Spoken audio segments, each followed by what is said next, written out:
Hello, CollabCoats. It's me, Charlie. That means that today it must be Tuesday, and it is. It's very late on Tuesday, but it's still Tuesday. So I'm happy to see that my question got a lot of responses, and you guys went on to continue to discuss the whole what are we going to do, how are we going to do it thing. And you did answer a little bit, how do you think we should talk amongst each other?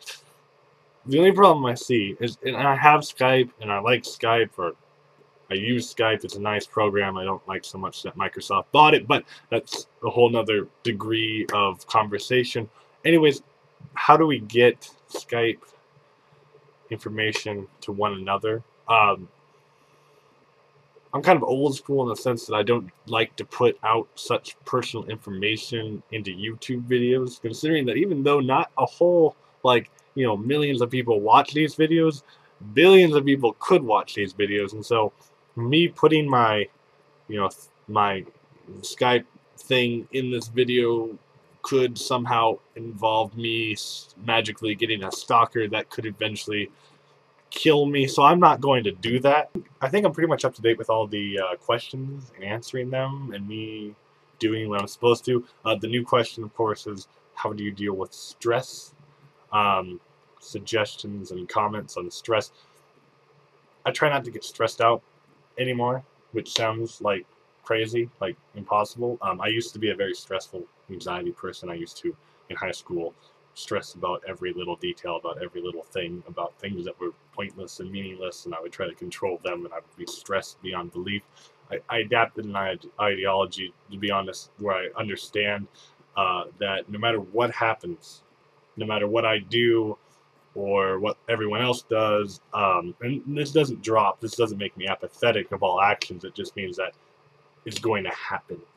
If I don't pass a class, yes, I could lose a scholarship, yes, I could be embarrassed in front of my other nerdier, smarter friends, but in the end, if it happens, it happens, and I'm still alive, and even if it happens and I'm not alive, then I'm not alive, and it doesn't matter anymore. So I just try to really perspective things is my suggestion, is to take into account that nothing's really that important, and if something is that important, then I don't know what advice. I haven't found anything that's that important. I mean, protecting small children perhaps can be quite stressful, but I haven't really gotten to that situation. I agree with the whole break it down for assignments, break them down into little pieces, do them as you can, understand that you have more time, constantly remind yourself of what you've already completed.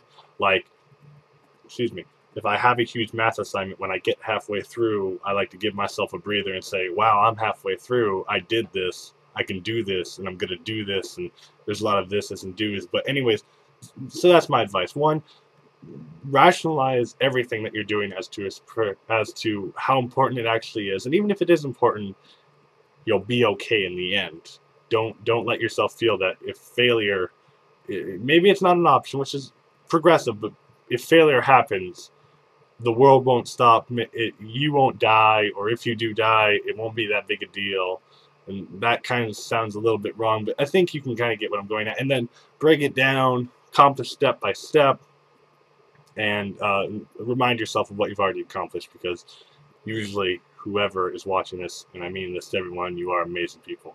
You do what you do in an amazing way, and so DFTBA. A bit long, so I'm going to cut it off right here and say, hope you have a good week.